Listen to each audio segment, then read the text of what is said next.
This document here contains government's roadmap to the lifting of the ban against small-scale illegal mining after over a year. Let's find out from small-scale miners and gold exporters what they make of this document. My name is Kojo Achman and this is News Connect on City TV.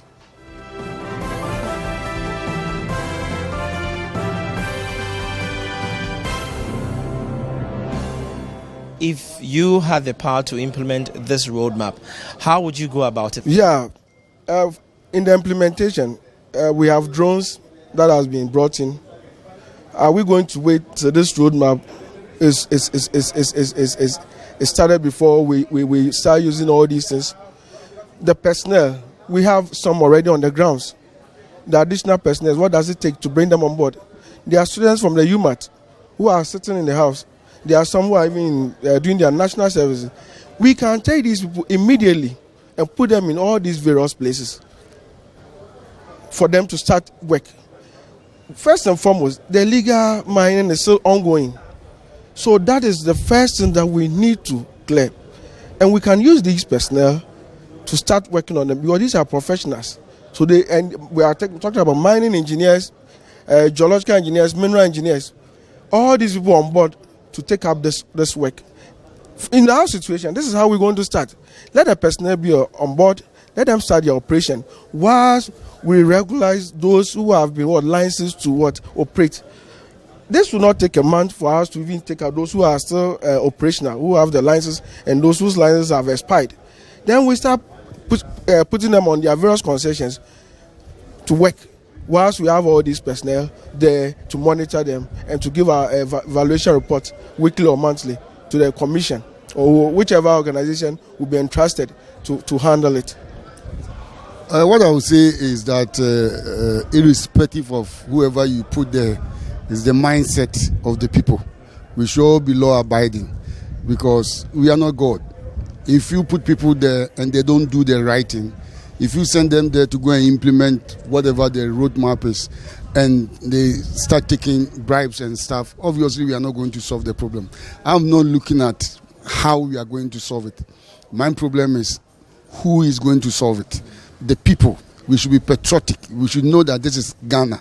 Now, we should be law-abiding. The law says you should do this, you do this. Right now, there's a ban on small scale, there's a ban on Galamsey. But Galamsey people are still working. It means they are not law-abiding. The government says don't do this, and they are doing it. The same thing applies to whoever will be sent out there to go and implement the roadmap. If they are not patriotic, if they don't have the right mindset, and you send corrupt guys there, obviously government is not going to achieve whatever they want to achieve. I'll take the last words from you, sir. Yeah, I think that our approach could have been a bit different if we had looked at it from a different angle. You know, right from the beginning, we knew that there are areas where mining shouldn't go on and mining was going on. We knew that the monitoring that was taking place was not optimum. So what we do, we ensure that monitoring can be optimum by doing what? By employing probably a few other hands either into the commission or into the regulatory bodies that needed these hands. And it means that we have prepared that area. If it was about the areas that were not supposed to be mined, maybe river banks and what have you, that certain forests that were supposed to be reserves and are being mined, it means that we just needed to stop, those areas. So it should have been some strategic banning and not a wholesale approach. I think that was where we got it a bit wrong.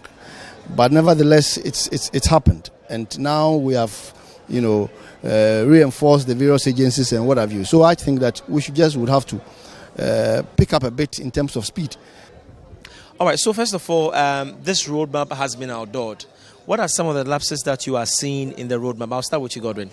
Okay, I think it's with the excavators that will be assembled at one point, calling all the excavators out, and then they will be tracked at the equipment will be tracked at one point. What we are seeing is most of the miners have stayed home for more than a year and a half, and telling them to track their equipment from one location to the other for tracking to be done. We think it should be done the opposite way. The tracking should be done on site.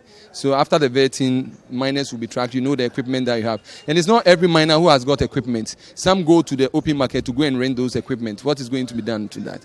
But the best thing that we've seen is government have resourced the state institution to be able to do their monitoring more effectively for now. That is the major plus that I can see in there.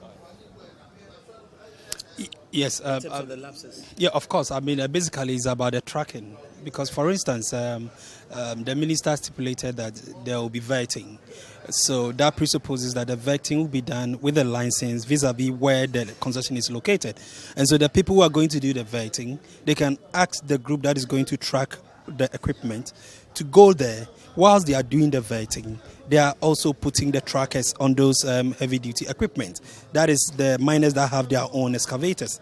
So that will be done once and for all. Asking them to move it from the mining site to a specific location will incur additional cost.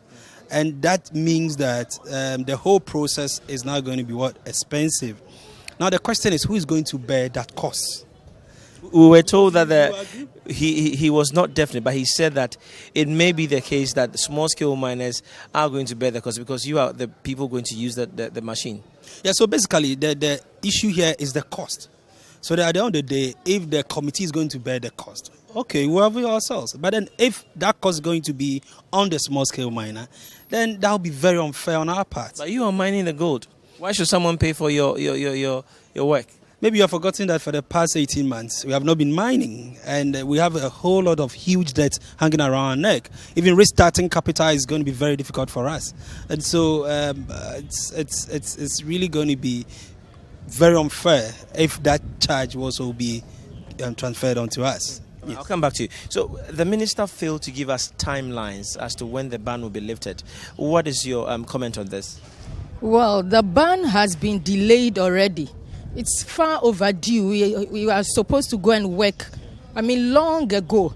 So we thought when they called us today, they were going to give us a definite date that maybe tomorrow or next week or next month.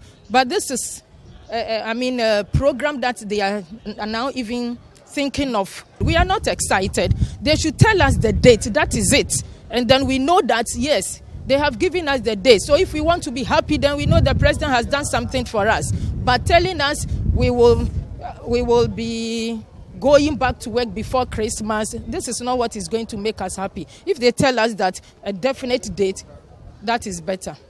Well, roadmap, its implementation will be another thing. How do you want the implementation to be done? I'll start with you. Yes, so the implementation of the roadmap, I believe that the various components should be done simultaneously. That will speed up the whole thing. The vetting, for instance, of the licenses, the tracking of the excavators, and then the other components, as mentioned by the Honourable Minister, I believe can be done simultaneously, so that at the end of the day will be time, and then more hands also should be employed so that the licensed miner can go back and do his legitimate business responsibly. How do you want the implementation to be done? Well, is it about the whole thing or the components in the roadmap? The drones, the fact that they are going to track your equipment, the fact that they are going to make sure that they have more mining district officers coming to your site? Well, that is what they have decided, but left to us, well, I know that our executive are working hand in hand with them, but some of the things that they are doing, it's still keeping us back home, and that is what we are not happy about.